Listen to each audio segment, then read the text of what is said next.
আমি আজকে এসেছি পঞ্চপাণ্ডব মন্দিরে। এটা হচ্ছে ঠিক আমাদের গৌহাটি বা ঠিক মানে নীল পর্বতের নিচেই এই মন্দিরটা। কথিত আছে এখানে পাণ্ডবেরা এসে সাধনা করেছিল কুরুক্ষেত্র যুদ্ধের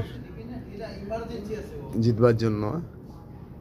তো এই আমার সামনে ব্রহ্মপুত্রের স্রোত বোঝা যাচ্ছে কেমন। আর ঠিক আমার পেছনেই আছে পঞ্চপাণ্ডবের মূর্তি, আমি একবার দেখাচ্ছি।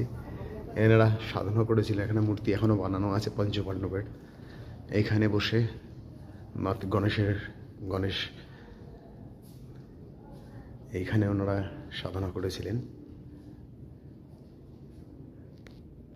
দেখাচ্ছি এই পঞ্চপাণ্ডব, দ্রৌপদী এক এক করে সাজানো, পরপর অর্জুন, নকুল, সহদেব। এই আমার সামনে আছে যুধিষ্ঠিরের পরে ভীমের পরে দ্রৌপদী, অর্জুন, তার পেছনে নকুল, সহদেব, সামনে গণেশ, সিদ্ধি দাদা গণেশ, সিদ্ধির জন্য সাধনা করেছিলেন ওনারা।